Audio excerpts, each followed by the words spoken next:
টালির ঘরে থেকে অভাবনীয় সাফল্য স্নেহার।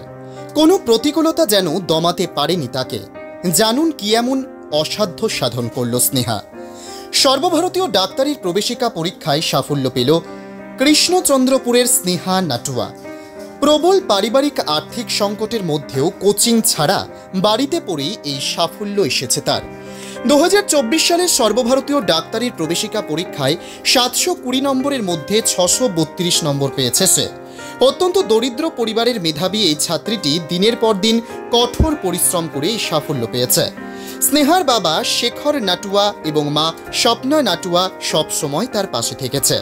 স্নেহার পড়াশোনা চালিয়ে যাওয়ার জন্য স্থানীয় স্বেচ্ছাসেবী সংগঠন এবং বেশ কিছু ব্যক্তি সাহায্যের হাত বাড়িয়ে দিয়েছিল। ভালো পড়াশোনার পাশাপাশি নিয়মিত সঙ্গীত চর্চা করে থাকে সে। ছোট থেকেই মেধাবী ছাত্রী ছিল স্নেহা। ছোট থেকেই স্বপ্ন দেখত ডাক্তার হওয়ার। সেই স্বপ্নে বাধা হয়ে দাঁড়ায় পারিবারিক আর্থিক পরিস্থিতি। সেসব কাটিয়ে স্নেহা এখন ভালো রেজাল্ট করেছে, যার জন্য খুশি সকলেই। স্নেহাও বড় হয়ে সকলের পাশে দাঁড়াতে চায় বলে জানিয়েছে। গরিব দুস্থ ব্যক্তিদের সেবা করাই এখন তার লক্ষ্য বলে জানিয়েছে সে।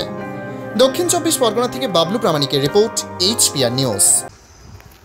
বলছি এবছর তো যে র্যাঙ্ক করেছো, তো কিভাবে যে পড়াশোনা করতে, একটু শুনলাম যে অনেকক্ষণই পড়াশোনা করতে, কি বলবে এ নিয়ে? আমি তো যখন আগের বছর এক্সাম দিয়েছিলাম তখন 487 পেয়েছিলাম। সেটাতে খুব ভেঙে পড়িনি, তার কারণ আমার মনে হয়েছিল যে আমার চেষ্টাটা তখন অবধি ঠিকঠাক ছিল না, এর থেকেও বেশি কষ্ট আমি করতে পারি এবং সেটা করতে হবে। কারণ এমনি কম্পিটিশান এত হাই ছিল, এর থেকে বেশি মার্কস পেতে হতো যেহেতু আমি জেনারেল। তো সেক্ষেত্রে নিখিল স্যার আমাকে ভরসা দিয়েছিল। আমি খুব ভেঙে পড়েছিলাম আগের বছরও। স্যার আমাকে বলেছিলেন যে তুই আবার মন শক্ত করে পড়, তুই ঠিক পারবি। যেহেতু মানে নিটের পরীক্ষার ক্ষেত্রে বায়োলজির মার্কসটা সব থেকে বেশি থাকে 360, আর ফিজিক্স কেমিস্ট্রি মিলিয়ে 360 থাকে, তো সেটাতে বায়োলজিতে একটা হিউজ নাম্বার তুলতে হয়।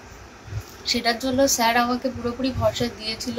সেটা খুব ভালো করে তৈরি করেছিলাম স্যারের প্রচেষ্টাতেই। স্যার বলেছিল যে এইভাবে এইভাবে পড়, এইভাবে কর।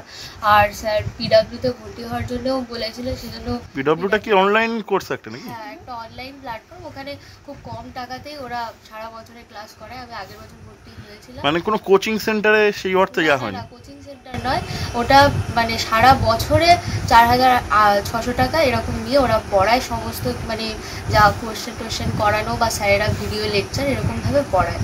তো আমার যেহেতু ফিজিক্স কেমিস্ট্রিটা একটু দুর্বল ছিল, সেজন্য ওই ফিজিক্সওয়ালা থেকে ওই ফিজিক্স কেমিস্ট্রিটা পড়েছিলাম। আর বায়োলজিটা বিশেষ করে আমার নিখিল স্যার, বাড়ির পাশেই স্যার, আমাকে প্রচুর সাহায্য করেছিল। স্যার আমাকে মেন্টালি প্রচুর সাপোর্ট করতো যে তুই পড়, তুই ভেঙে পড়িস না।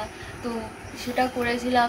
প্রায় স্যার বলতো যে 14, 17, 15 ঘন্টা ধরে পড়তে হবে। পড়াশোনার সাথেই প্রায় সারাদিন যুক্ত থাকতে হবে অন্তত। যেদিন হয়তো খুব শরীর খারাপ লাগছে সেদিন হয়তো অতটা করা সম্ভব হতো না, কিন্তু আমি প্রায় চেষ্টা করতাম সবসময় যাতে পড়াশোনার ভিতরে থাকার।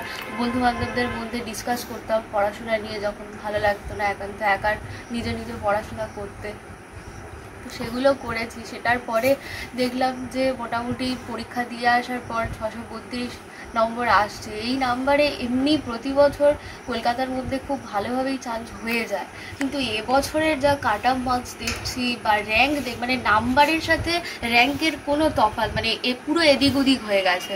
পুরো 20,000 র্যাঙ্কের এদিক ওদিক হয়ে গেছে। যেখানে 632 নাম্বারে হয়তো 21,000 র্যাঙ্ক আসে, সেখানে আমার এবছর র্যাঙ্ক এসে 45,666। মানে প্রায় 20 থেকে 22-23 হাজারের র্যাঙ্কের পুরো এদিক ওদিক নাম্বারের সাথে, যেটা একেবারেই মানে কখনো হয়নি এই গত 4-5-6 বছরে। এরকম তো কখনোই হয়নি।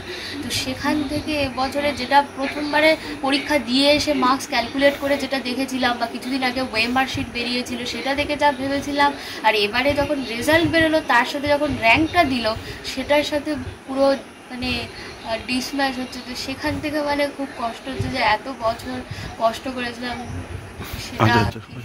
আর কি নাম আপনার? আমার নাম স্নেহা নাটু।